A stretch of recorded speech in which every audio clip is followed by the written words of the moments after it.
Welcome to the Cup of Joe Show, where we explore the journey of recovery from alcohol and drug addiction. One story, one conversation, and one step at a time. I'm your host, Joe, creating a safe space for honest discussions about the challenges and triumphs of addiction and alcoholism. In each episode, we'll hear inspiring stories and uncover tools that make healing possible. Sobriety is not a one-size-fits-all journey, and you don't have to face it alone. Recovery is possible, and it's worth it. Thank you for joining the Cup of Joe Show. Now let's get started.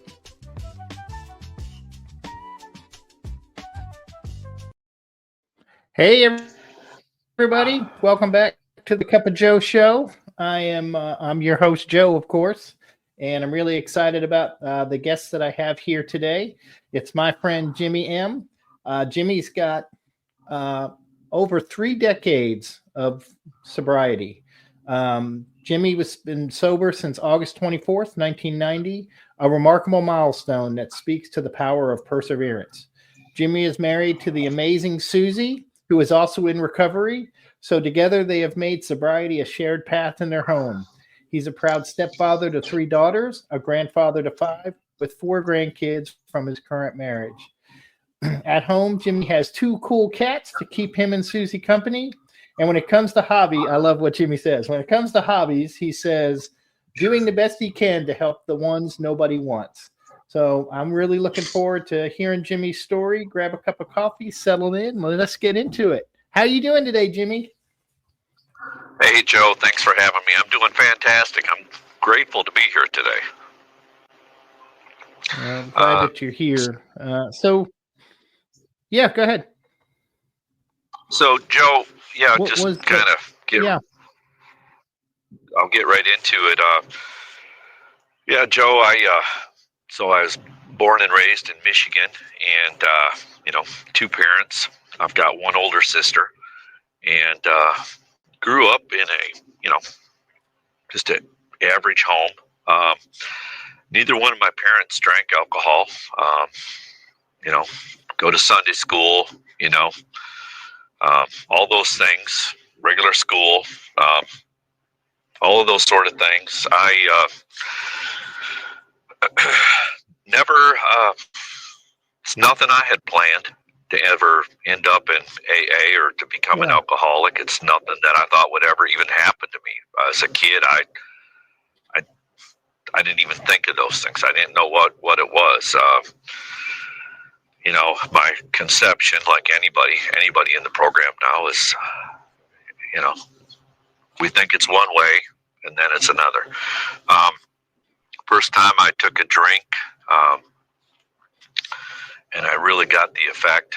I was about 14 years old, and I was at a wedding, and they said I could have some champagne.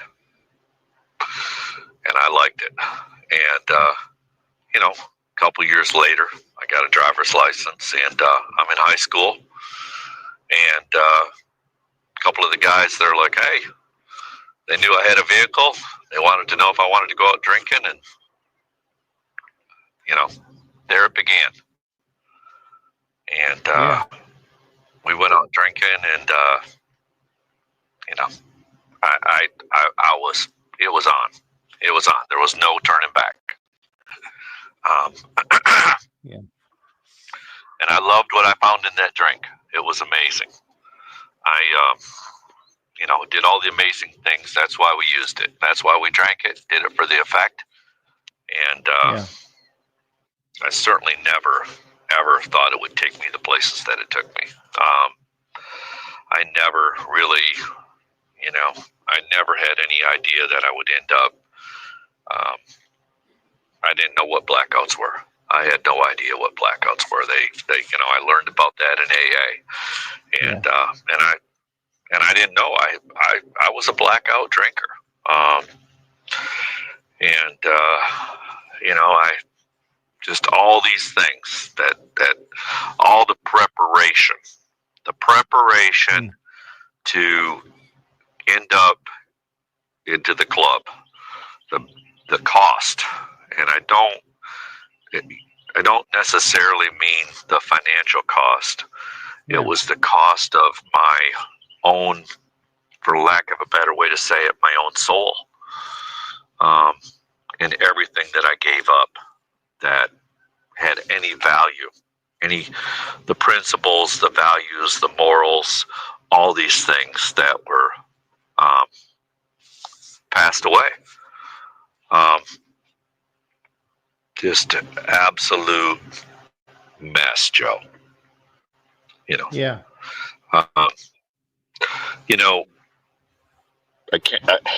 Joe, first time I was arrested, and not too long ago, I was up in Michigan, and I went and pulled my records, and of my different arrests that I had, and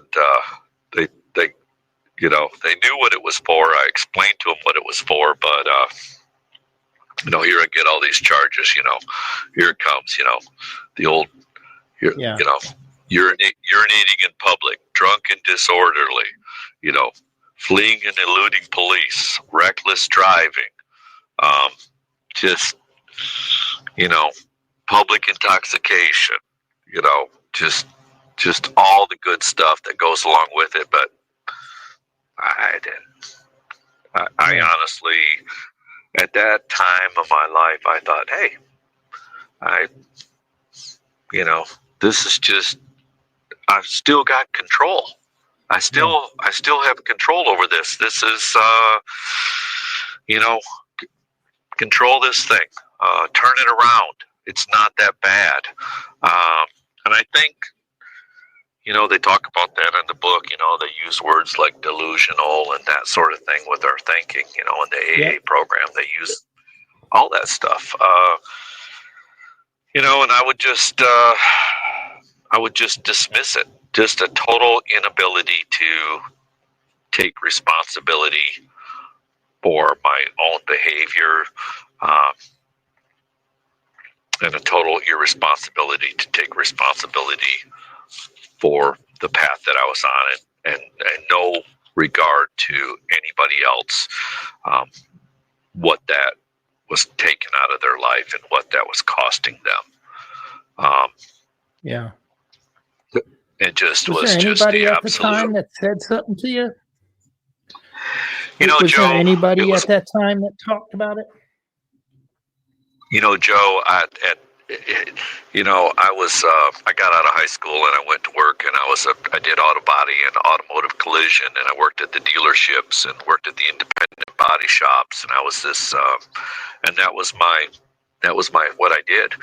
And I used to fix cars for this one client, a customer, and he'd come in and he noticed my drinking, and he said something to me, and he said, "Jimmy, have you ever thought about giving AA a try?" And Joe, I mean, come on, the response.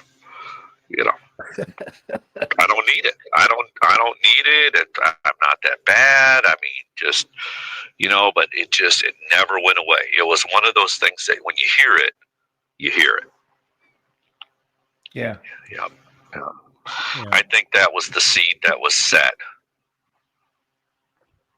Yep. Last time I was arrested, I came to in a jail cell. I was 23 years old. I came to in a jail cell out of a blackout, in a town that I had never even heard of. I had no idea where this place was. I didn't know, and I grew up in the Thumb in Michigan. I didn't know if I had, because I grew up next to Canada, so you only got to be 19 to drink in Canada. Well, I was going over there when I was 17 and drinking at the establishments, and I didn't know if I was, in a different country or where I was. And I remember asking the other guys in the cell, and they had told me about my behavior all night, and it was terrifying. Absolutely terrifying coming to and not having any clue as to what charges I had or anything. Was that the low point, Jimmy? Was that the That low was point of your that. drinking, or? Well, I had several low points leading up to. That's when the recovery, though. You know, they did AA meetings in jail, and it was a great way to get out of the cell. But prior to that, man, just a total disregard. Just literally just using people, and just bent on so much self-destruction. But I didn't think so, Joe. I still, even when I was going, I just didn't think so. Different things that I had been involved with, I lived down in the Florida Keys. When I was drinking, I had a buddy that, and he moved down there, and I lived down in the Florida Keys, and I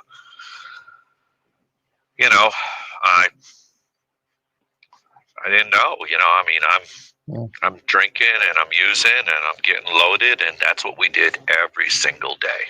And I was ended up, being part of getting myself into a situation that, I never thought I'd be a part of, Joe. I never thought that the drink would take me to those places.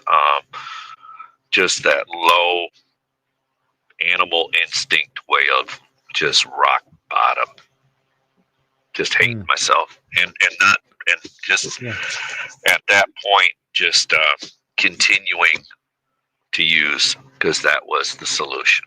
That was the solution. That was the escape until I got the knot yanked in the tail. Till I got the knot yanked in my tail. Yeah. And, it just, so I get out of jail, and, I had been to a couple of the meetings. Well, I got a buddy of mine that come bail me out, again. And, my parents were on vacation. I had moved in and out, and I had just moved back to my parents' house again.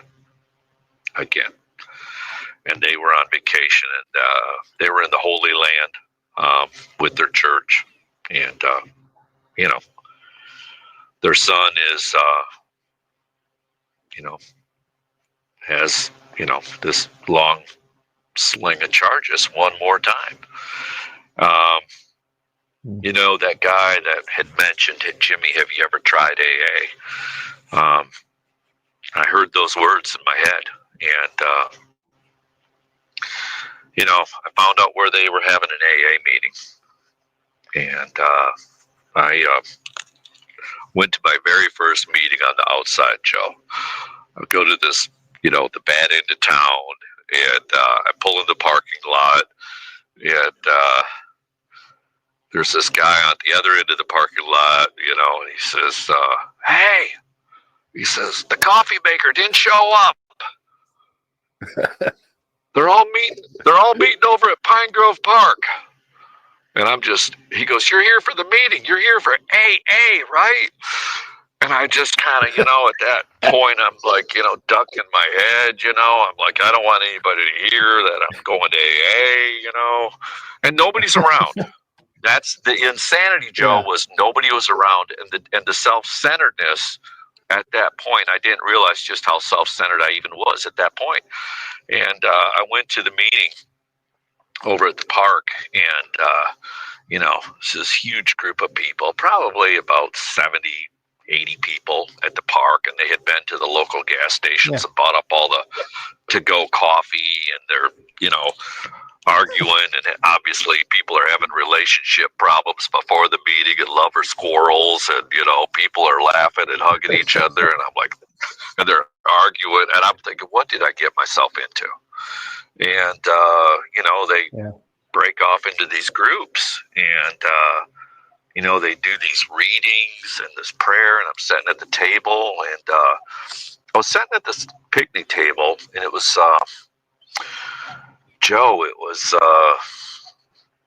was summertime Michigan, And this guy across the table, they called him Midnight Mike. And Midnight Mike was he was a motorcycle guy, tattoos all over the place, long ponytail. And he was the kindest, most genuine person, the complete opposite of my perception of what I thought he was. And not only was he there, Right. his father was there. And later on, I realized that he owned the gas station where I had been sneaking up there and filling the tank up and driving off. Of course, you know how we do. But, Yeah. you know, they told me to come back, and they kept telling me to come back to the meetings. And, you know, I don't know what they put in the coffee, but there was something in there that kept me coming. But, you know, a lot of the things that I heard in the meeting, you know, they talked about the steps, sponsorship, and continue to come to meetings. And they said, you know, don't drink in between the meetings. Joe, I didn't take any of those suggestions. None. I didn't have a sponsor. I drank in between the meetings because that's all I knew to do. And but every time I would drink, Joe, after attending AA, it was so miserable because I knew they knew, and I knew they knew something about this thing called alcoholism. I knew they knew something about this thing called addiction because it was like they had been following me. And they knew the way I drank. Not only that, they knew the way I think. My thinking. They knew the thinking. And so I get this guy to sponsor me. I ask him to be my sponsor. And I made a friend in AA, you know, and this guy's got a driver's license. You know, I'm going to the meetings. You know, I'm thinking I'm too young to be an alcoholic. There's all these old guys in there that look like me now. And, you know, I'm a young kid. I got a full head of hair. I got a perm. I'm 23 years old, you know. I meet this guy, and I'm miserable. I'm standing outside the meeting because I got nowhere to go because AA is the last stop on the block. Nobody wants me. I failed at everything. Every way that I could try to get some control with this thing, I failed. And this young guy named Joe, and I can use his last name, he's passed on, Joe Miller. Joe was 19, and he had 2 years sober. And he told me, he said, hey, we're going out for coffee. You want to go? And I don't even have money for coffee. I got nothing, Joe. I got nothing going on. And I'm like, yeah, you know, I don't, you know, because I didn't even know how I was going to get back to my parents. I'm walking back and forth to AA meetings, like 7 miles. I'm walking 7 miles after an AA meeting back to my parents' house. And I remember one time a guy stopped and he seen me walking, and he'd been at the meeting. He let me ride the back of the pickup truck on the way back to my parents. And I was so grateful, you know, that he thought enough about me to give me a ride in the back of a pickup. But my buddy Joe Miller, he took me to the restaurant, and I'm sitting there at the restaurant. These guys are drinking coffee, and they're laughing, and they're having a good time. And I'm thinking, all right, I'm going to find out the inside scoop, telling some off-color jokes, and they're cutting up, and they're using some profanity, you know, and the meeting was in church. So, you know, I thought, you know, here we're away from church. I'm going to find out the inside scoop on this A&A thing. So I asked him at the table, I said, you know, what is it that I got to do? What is it that I got to do here in AA? And they're all looking at each other like, who's going to tell them? And this old guy looks at me, and he looks across the table, and he says, it's real easy, kid. And I thought, cool, because I'm in a hurry. I got a lot of stuff to do, and it's not with you guys. So I need to find this thing out because I got to get on with my life. And he said, all you got to do is just, you know, change your entire life. And I just, you know, my heart sank. You know, my heart just literally sank. I was just, you know, and I asked this guy to be my sponsor. And, you know, I don't know what I'm doing, Joe. I'm going to the meetings, and I'm drinking coffee, and I'm going out after the meeting, hanging out with these guys, right? I'm 2 weeks in the program, and this guy, I'm outside the restaurant, and he fires me. He says, "Hey, man, I'm not going to sponsor you no more. you don't want to sponsor, and I don't have time to work with you, and I'm done. So why don't you get the heck out of here and see if you can stay sober?" And man, I was just like, I didn't know. And the thing of it is, Joe, thank God for these bottoms. Thank God that I was at a point where I didn't have anything left to do, Joe. So I did what any good alcoholic would do, Joe. I got another sponsor, and I got a backup sponsor. I got two sponsors, okay? Because you got to have. I don't know if anybody can relate to this. You got to have one and a backup. I don't know where that thinking comes from, but we all know. And they were house managers at a halfway house, and there's people in AA. They're talking about these steps, and so we're going to meetings and looking at this big book and doing all this stuff in AA, and I think one of them was drunk within 30 days, and the next one was drunk in about less than 90 days. My other sponsor was drunk. And at that point, I had been going to enough meetings. There was this guy in the meetings, they called him Big Book Eddie. And Big Book Eddie, he was my age. And they called him Big Book Eddie because he knew the Big Book of Alcoholics Anonymous, and he knew everything on every page, and he sponsored a lot of guys, and it appeared to me that he was having a lot of success, and I wasn't having any. And I got Big Book Eddie. And, of course, I'm jobless. I got these careers that are like cleaning out people's gutters and helping people move in AA and mowing lawns, doing these types of jobs. I'm unemployable, Joe. I don't have cash register honesty. I got Big Book Eddie, and Big Book Eddie he was at the time he was an iron worker, and he was laid off, and he was helping some of the other guys do these customer discount cards. We're traveling around, and Big Book Eddie would come and get me at 5 a.m. and drop me off at about 4 p.m, and then he'd say, "I'll see you tonight at the meeting." So the meeting starts at 8. And it ends at 9. And, I'm doing this thing with Eddie, and he's just up and down me, man, all day long. Everything in As-Bill sees it, everything in the 12 and 12, everything in the big book, up and down me, taking me apart, going over everything.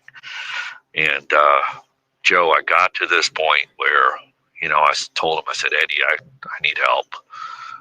And, he started me with the steps. And Joe, ruthless. I mean, no mercy.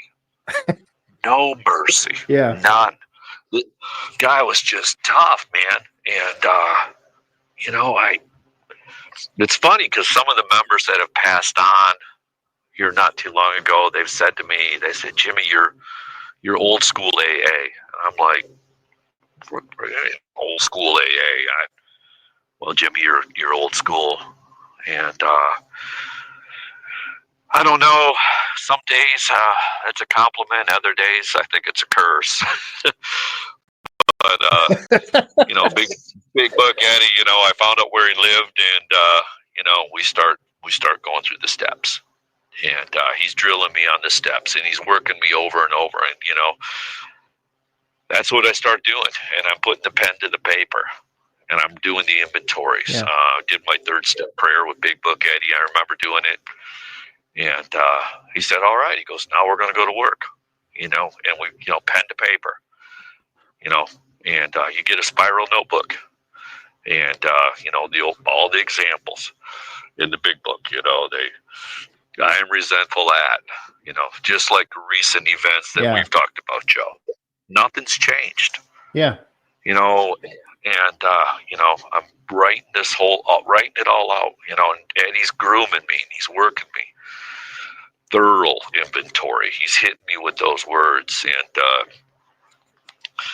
real quick, Joe,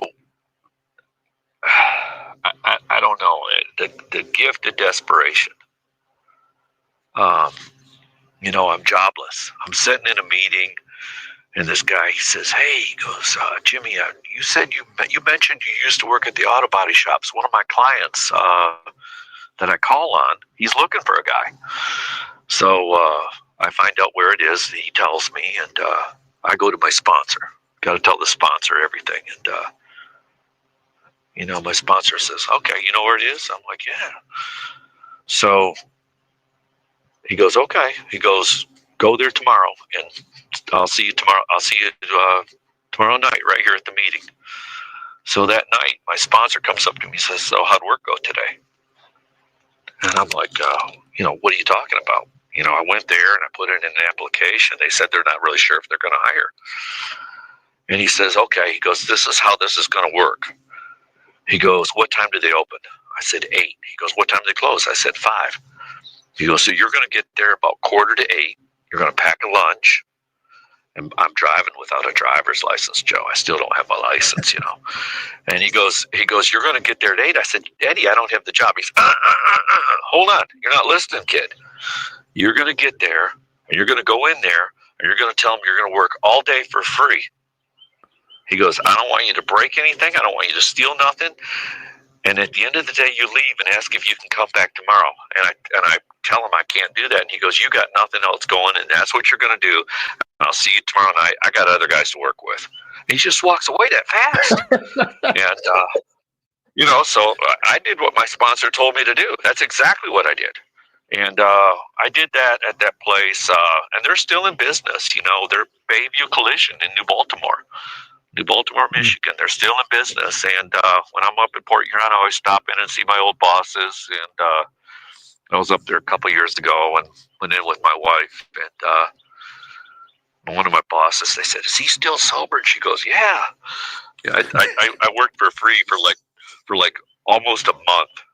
And they would give me like $50 a week or something, and my sponsors just telling me to do it. And they eventually hired me, and I worked there for 5 years.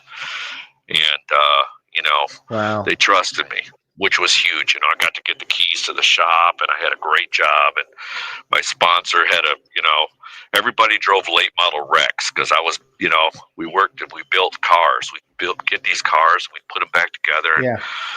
People in the program were driving around with these late model cars that I had fixed, and it was great,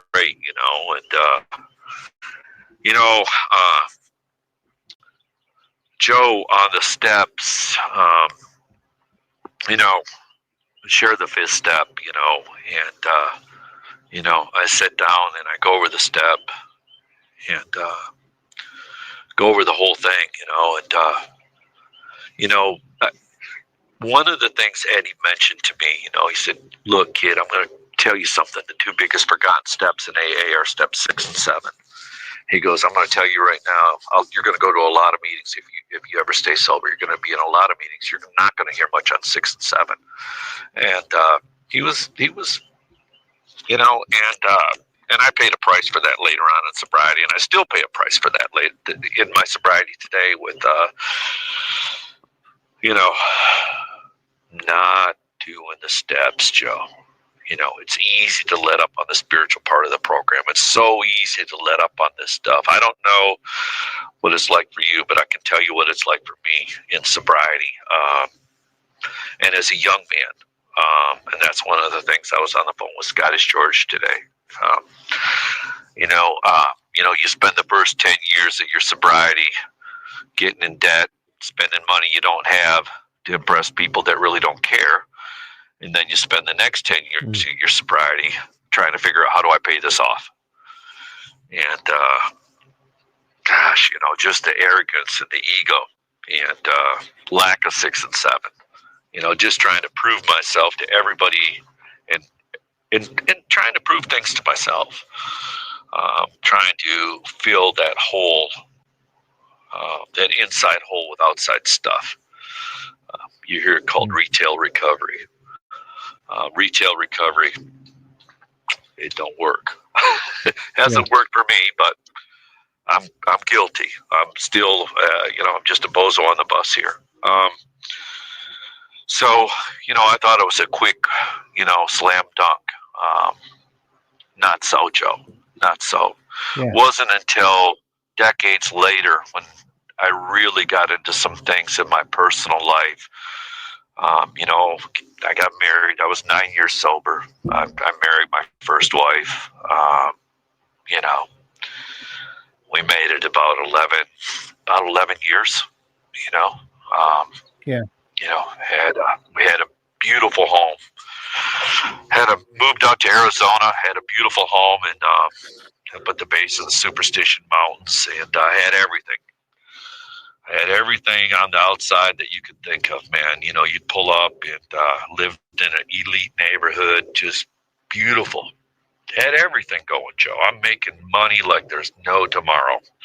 Yeah. I'm buying and selling real estate. I got a car dealership going, and just everything you can think of. And I'm this great sober guy. I got a stepdaughter, and I know nothing about parenting. Never had any kids of my own. And I'm using the tools that I thought worked. Yeah. We divorced. We moved to Tennessee, and we divorced. And Joe, 20 years sobriety, 21 years sobriety. We divorced, and Yeah. I wanted to drink so bad, Joe. Oh, I just, Joe, words can't describe it. I wanted to drink. I was at this failure. Here I'm, financially I'm backed up so bad. And, I'm out there, and she told me, I'll never forget the words she said, "Jimmy, I'm leaving you, and I'm getting off the merry-go-round." And she left. She probably should have never married me. But I don't, when you're young, I don't think we know what we're getting into. But great woman. She was a fantastic woman, and her daughter's fantastic. Today, I haven't talked to her. I haven't talked to her since we've divorced. I remember when it ended, we sat down with a third party, and I made amends to her. And I told her I was sorry for my behavior. And, I told her, I said, "I'm faithful. I've been a good provider." And she said, "Yeah, that's not the point, Jim. I'm not doing this." And she left. Yeah. And, the only thing I had in my life, Joe, was to go back to Alcoholics Anonymous and get involved with AA like never before.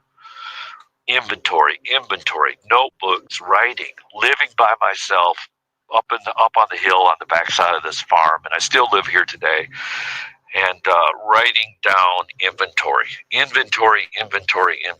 professional help, really sitting down and really looking at some hard truths about myself. And Joe, I said all that to say that when I got through that inventory again, when I got to that 6th and 7th step, the 6th and 7th step took on a whole new meaning. Entirely ready, you dang right I was. Humbly ask him, you better believe it, brother. I hated myself sober. I hated myself, Joe, what I turned into. And, continued on with the steps, And sometime later, I'm over there working in Oak Ridge at the bomb plant. This lady I worked with, she goes, "Jimmy, I want to set you up with this lady. She'd be perfect for you." And I tell her, I'm like, "I don't want to meet nobody. I don't want to." And then she says, "Jimmy, I know that she goes to those classes that you go to." And I'm like, "Oh, no." I'm old school. We ain't doing that. And, So, she talked me into I gave her my number, and she had been through a divorce as well. And she had 10 years of sobriety at the time, and we just talked, and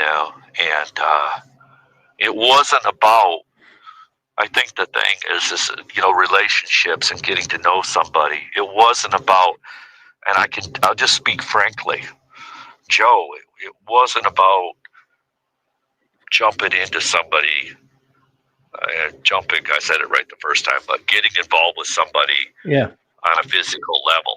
That's not what it was. It was getting to know somebody as a person, communicating them, taking time to talk to somebody. And it went on for a long time. And, I was terrified. And, on that intro comical background story, I mentioned, to you, I got 2 cats, and at the time, I had a couple of cats up here that lived outside running around, and some other farm cats would come in, and I would feed them. And I was seeing a professional counselor, and the lady told me, she said, Jimmy, you're only allowed to have up to 9 cats before they consider you emotionally unstable. And, at the time, Susie had this cat that was her youngest daughter's cat, Stormy's cat. And she said, I got this cat, and I know you got this farm. I need this cat to have a home. And I'm like, yeah, I can't take any cats. And I couldn't tell her that, at the time I had, 7 cats, we get 8 cats here, 9 cats. I'm emotionally unstable, and this ain't going to look good, And I finally came clean with her, and I said, okay, yeah, I'll take the cat, So I had 8 cats up here, and I'm like, oh my God, I'm terrified, but we've rehomed a lot of them. We're down to 2 cats, but I'm still not really emotionally stable at times. Joe, fast forward, real quick, the service work, and thank you for doing this podcast, Joe. Thank you for this. I've heard so many great things. The service work, that stuff. And I think that, in my opinion, it's greatly overlooked. I see a lot of service work. It just, when I got sober, a lot of people, Joe, I had 3 coffee making jobs my first year, couple years of sobriety. I made I'm making 3 coffee jobs a week, and I'm I'm a typical grateful, ungrateful guy in AA. I'd make the coffee real weak one week and stronger than you can believe the next week, and they tell me to keep doing it, and if you complain about the coffee, you get to make the coffee. And I got sober at the bad end of town.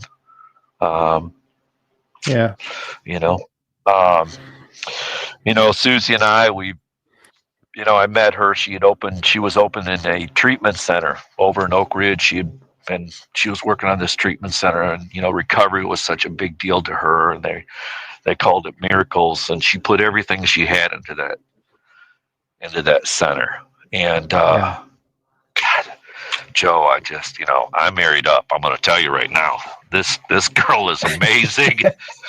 And I don't know how she puts up with me some days. The only thing I regret with my now wife, I wish I would have married her real early on. I wish I wouldn't have waited so long, and I was so afraid, Joe. I was so afraid of the intimacy and the trust, to trust another person. I was so terrified. But getting back to the Big Book Eddie thing, early on, I remember Eddie said something, and I've always held on to this, and it's worked so great over my sobriety. Yeah. Eddie told me, he said, I'm going to tell you something, kid. He said, every situation that you get through with God and AA, you're going to get a little bit stronger. Everything you go through with God and AA, you're going to get a little bit stronger. And, whenever I'm afraid, whatever that looks like, I'm afraid. Whatever I'm afraid, I have to pause, and I have to ask for some guidance and direction and seek counsel. Joe, something real quick. Eighth and ninth step. Yeah. We go through these steps. We do the steps, and one of my, Joe, they used to say it all the time in AA. We're as sick as our secrets. We're as sick as our secrets, and just like any good alcoholic, Joe. I made the easy amends with whatever that looked like, and amends is correcting, amending a situation. And I've misconstrued that word so much of the time. It's easy to go to somebody and say, I'm sorry, but to change the behavior and to not do that thing and not say that, not behave that way, that's when the rubber meets the road. And, my wife and I, we were out to Arizona last winter, and I'm at this men's group. This guy puts, my friend Sam, he's a biker. I go to this men's group, and it's all bikers. And, I like to ride motorcycles. I'm not a biker. Yeah.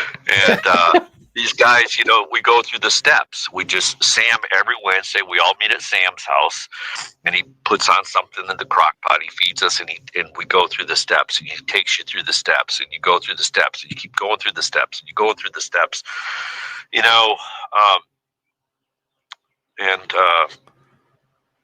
1 week I'm there, I had some stuff, Joe, and it took me over 3 decades of sobriety to go meet with this guy. And it's not that he was a bad person, Joe. We were kids. He grew up next door. His father and my father,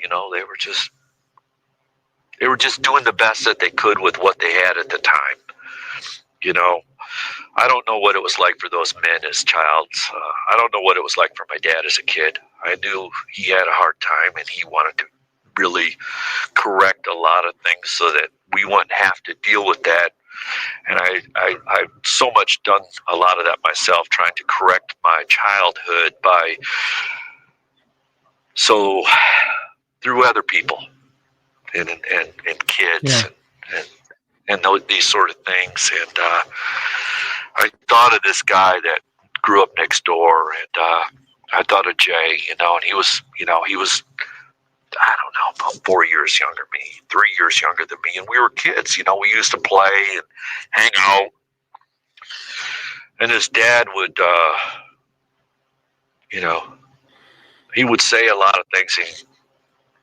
I didn't like his father. Let's just leave it at that. Yeah. And I made a pact, Joe, that one day, I was going to set the matter straight with his dad.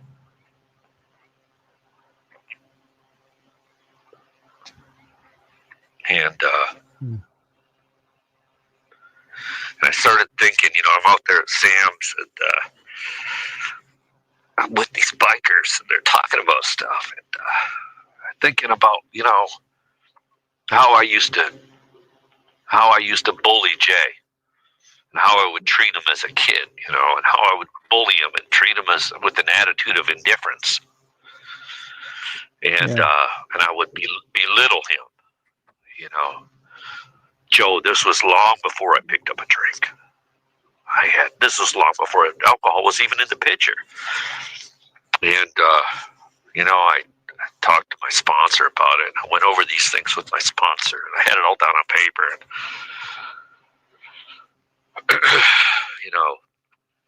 last summer I went up there and I met with him, and, and I told him, and I owned it, Joe. I told him, I said, you did not deserve to be treated that way. And I was wrong. And, and I asked him to forgive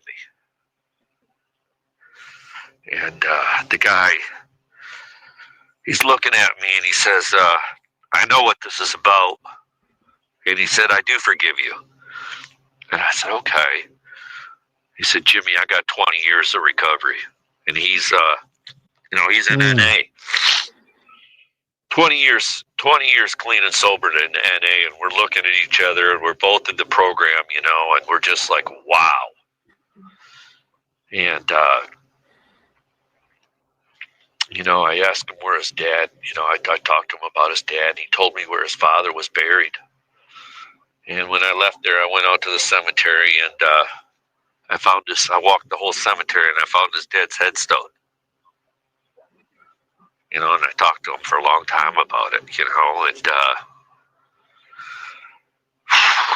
man, Joe, I carried that for so long. Yeah. I didn't know. I didn't know. You get in AA, and I thought, we want to peel off a couple of these top layers. We're good to go. I didn't know that later on this was going to be, I'm going to be unraveling this ball of yarn, and chasing it all over the place. And I'm going to be, correcting,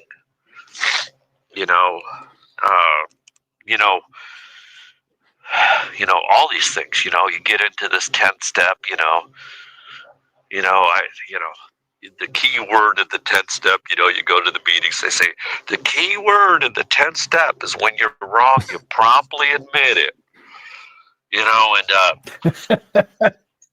that's been one of my biggest failings. One of my biggest failings in sobriety is not promptly admitting it. And, I think the hardest pills I've had to swallow in recovery is, and the hardest amends that I've had to make is the amends that I've had to make and owning up to something when I thought I was right. When I was right, Joe. Whatever in my failings in my own personal relationships in sobriety. And I'm still working on this stuff. I've got one older sister. Both my parents have deceased. My father had cancer. I took care of my mother. She had Alzheimer's. I got to take care of her. And I don't know how these things happen. I had all this stuff going on, and I don't know. God. I'm like, I don't know how I'm going to pay the bills. I'm lying awake at night.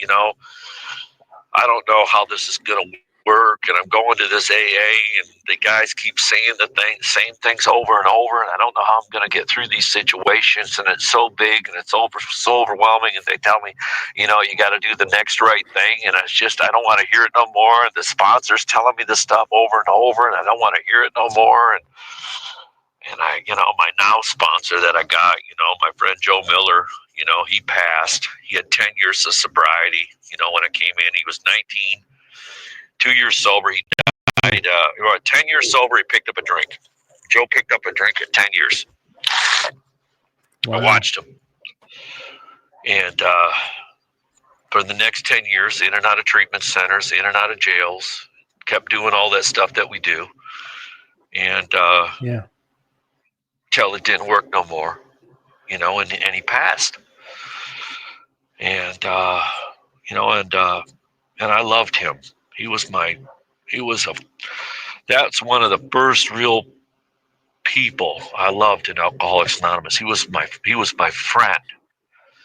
We would go to meetings and listen to AA speaker cassettes. Back then we had cassettes, you go to the conferences, they've got cassettes, and all these sort of things, and it was just an amazing, magical time, and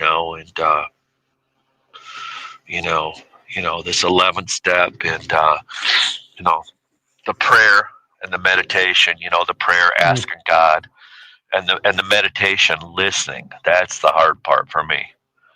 To quiet it down and stop with all the distraction, all these outside distraction when it's, they used to have this little, I'll just say it, non-conference approved booklet around. They called it said acceptance. They talked about the whirling dervishes, and you just let them whirl, and it's, this whole thing is turned, in AA has gotten so controversial, with this, and I'm at a point, in my sobriety that, I've got friends, that, they've never been to AA. They go to church and they're sober and They're not drinking and using, and they got great lives. They got fantastic marriages. And they're out there living their life. And I've got some buddies that are just amazing. And I'm at a point where I hope to see something work for somebody. I don't want to. I know what worked for me. I know what works for me. Yeah. I got to go to AA. I got to go to AA. And whatever that looks like, I got to go. Not only do I have to go, I got to be a part of AA. I got to be in AA. That means I've got commitments. That means I'm going to have to sponsor people. I'm going to have a sponsor. And, when my sponsor tells me that I'm not spiritually fit, don't call me back until you are spiritually fit. He hangs up on me. That means I got to do some work. And I just sit there. I just sit there, and I'm like, he's got me. I got nowhere to go. He's got me. Once again, he's got me in the corner. And it's not them, Joe. It's not them. And the insanity thing is I think it's them. And it's not, and being of service and doing these things and doing stuff like what you're doing, Joe. Carrying the message and being a part of this thing in AA. That's the 12th step. Showing up, doing this stuff. This guy told me early on, he said, look, Jimmy, you got to remember, not every day in AA is going to be payday. You got to keep, you're not going to get paid every day. We understand you set up the meeting and put the literature out, you made the coffee, but, you're not going to get that little, so I got to look for the God winks. I got to look for those, the little God shot, once in a while, and you leave the meeting and you got the radio off and you're driving home after the meeting. And then all of a sudden, man, you get that, pow, and you're like, wow, you know what? I didn't have to drink over that. You know what? And you know what? I think I'm not gonna, this is gonna work out, and it's gonna be okay. So I don't know, Joe. I'm glad to be on here. I don't know where we're at on the time on this whole thing, Joe. You're doing great. So what would you suggest to someone who might be listening to it and is out there struggling with alcohol or drugs, or what would you suggest to them?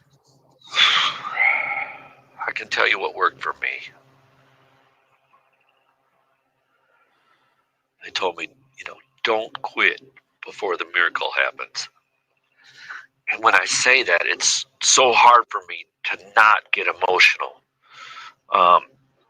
Don't quit before the miracle. Don't quit before the miracle happens. And they had to break that down for me. They had to really break that down and slow it down because, how do you say, you hear it. I've never seen anybody fail in recovery that was too slow, but I've seen a lot of people fail in recovery that were too smart. Got to slow it way down, man. Right through here, we're going to get it real simple. We're going to quiet it down and get real simple right here. Put this thing in low gear. Slow down. And, moment to moment. Yeah. It's moment to moment. And, but I think the biggest thing, Joe, also is, nothing happened for me in AA. Everybody kept putting their hand out. You get the phone numbers, you get the book, people make themselves available. But nothing happened, Joe, until I made myself available to them. Until I would make myself available to receive the help, nothing would happen. So it's a two-way street, and one of the things my now sponsor always tells me, he's like, Jimmy, it's not sponsor up here and sponsor down there, or sponsor up here and sponsee below. It's sponsor, sponsee, side by side. And that's hard. Yeah. That's when it's going to get real tough. It's going to get real tough with the sponsees and with the sponsor, because, I got a little bit of fight still left in me, Joe. I still got a little defiance at times, And, that's, when I was talking to Scottish George today, we were talking about that. And one of the guys that was huge instrumental in Michigan, They called him, he introduced himself as F.U. George. F.U. George. And the reason they called him that, because he would call everybody out. When I got sober, they just cross-talk you, man. It's just, they cross-talk you right at the table. You're going to get cross-talked. You're going to get called out. You're going to get shut down. The ego's going to get checked. And if you don't like it, okay. But, the bigger thing is don't get up and leave. I think that's one of the things. Don't run. Don't leave. Just stay. And if, gosh, I'll tell you something Big Book Eddie told me. And I've been on both sides of it, Joe. Both sides. But Big Book Eddie told me, he said, kid, you listen. Not all the a-holes are out there moving around in the world in traffic and out walking around. We got some of them in AA. Don't worry about that. You just keep coming. And don't just keep coming. Just keep coming. And gosh, Joe, I behaved so badly at times in meetings. I've just acted out. I've just, it's that I can fix everybody in the room, but I can't fix me. I can fix everybody else, but I don't know how to fix me because I got deep underneath without the inventory and without these things and really getting down to these core issues, these deep core issues,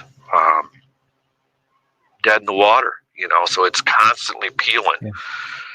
Yeah. What else would you ask, Joe?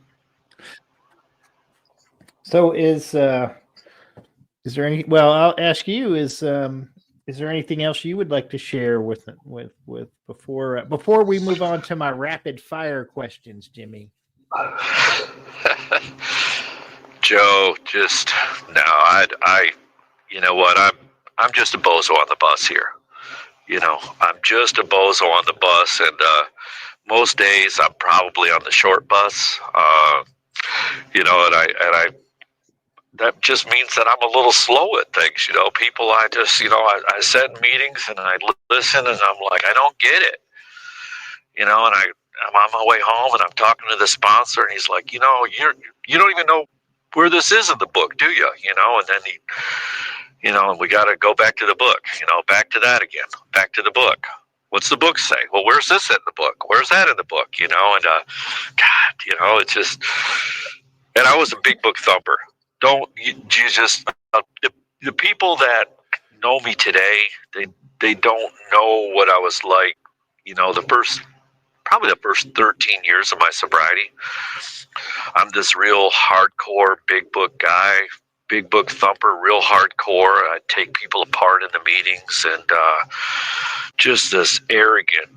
And I think, Joe, we only get the teachability, what do they say, humility and teachability hand in hand, When you get humble, you get yourself humbled real hard, then all of a sudden we'll do the work. At that point, we're like, okay, let's get honest here.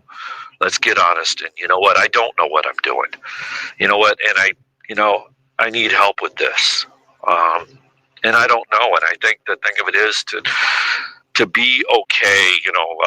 Jelly Roll's got that song, with the not okay, Jelly Roll, the singer. Yeah. I really like that. Yeah. And it's okay to not be okay. I think, and this too is going to pass. Whatever it is, you're going along for a week, you're riding high, and you're like, yeah, it's going great. Then you're sitting in the meeting, and they're like, don't worry, this too shall pass. That you're dragging your butt for a while, and it's doom and gloom, and you're overwhelmed, and it's everybody else, and they're like, yeah, well, don't worry, this too shall pass. It'll get better again, and it's just how are we managing our sobriety? How are we managing it day to day with these emotions? And where are we at spiritually? What are we doing with the sobriety that we do have? And I don't like using that word. I've just had a lot of, at times, I look back and I've just been kind of sober. But to have sobriety to really have sobriety and really being of maximum service and really getting in here and doing this stuff and getting your hands dirty and getting involved with AA and 12-step programs and being a part of this stuff and really getting in it, getting your hands dirty. I mean, I got to have those guys in my corner. I got to be able to go to those guys and say, hey, you know what? I got to come clean with you about something, man. I'm off my diet and I'm eating cookies or whatever that looks like, and I use that as an example, I use that as a laughing example because just because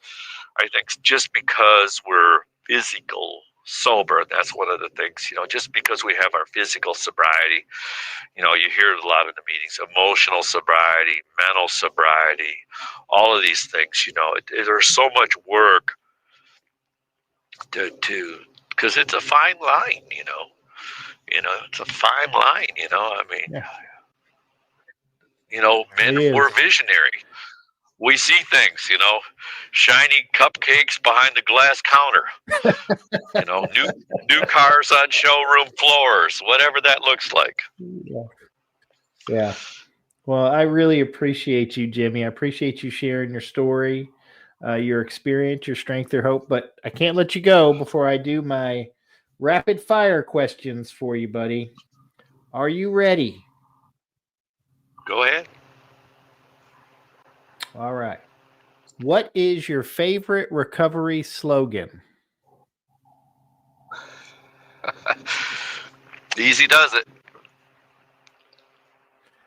What is your least favorite recovery slogan? Live and let live. Sounds real easy. What do you think is your sobriety superpower? Oh, gosh, Joe. Oh,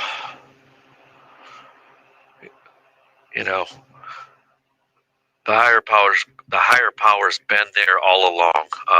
Like that, that footprints in the sand, when the higher powers carrying us when we couldn't do it. There's only one set of footprints, that's the superpower, totally all in. Everything all in. Everything's on the table now. I can't do it. Let go. Yeah. If you could say one thing to your former self, what would it be?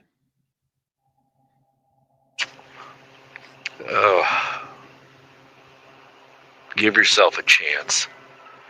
Put the club down. What song do you play to lift your spirits when you need a boost? Oh.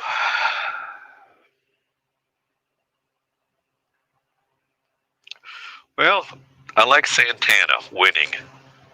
The song by Santana, Winning. Yeah. Nice. If you could grant yourself one wish to help with your recovery, what would it be?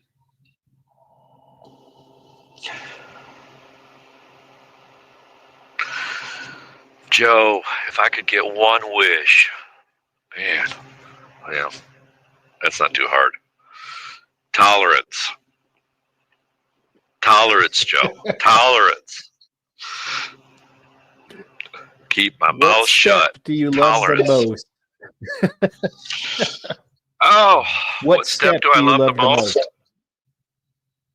Mm-hmm. Well, Joe, I'm just one of these guys that, not a lot of people want to hear it, but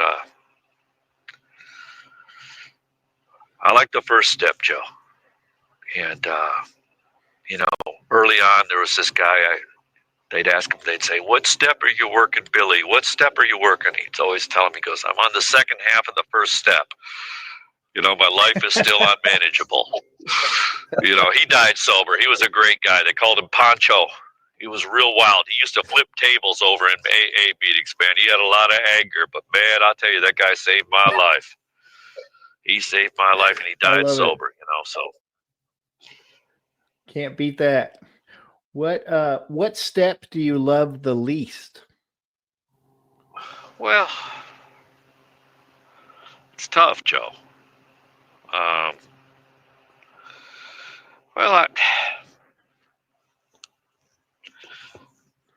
Well, it's been pointed out to me. It's been pointed out to me that I don't do good with inventory. I don't do good with the inventory, and I had a conversation today with Scottish George about that. And I told him, he used to point that out. He goes, "Kid, you don't work the inventory like I work the inventory." And I just, inventory's tough, man. What is your favorite curse word?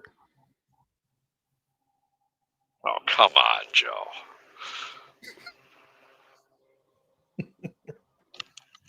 My grandkids are going to be listening to this stuff. You know, I got granddaughters. I take my granddaughters to meetings, and they ask me if I ever cursed. I had to tell them I have cursed, but, you know, they don't like curse words, you know. And, well, if I had to use a curse word, let's just tone it down and we'll say, dang it. Not bad. You know, and we're supposed to be trying to practice spirituality here. Yeah, I didn't help with that one, and then, but so finally, if heaven exists, what would you like to hear God say when you arrive at the pearly gates? Oh, well done, well done. You know, I want it to be awesome.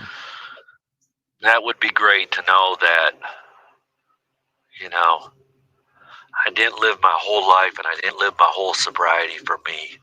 And to know that I got to make a difference in somebody else's life, whatever that might look like. But I would hope that it would look like, I hope that it would look like love. And I hope it would look like forgiveness.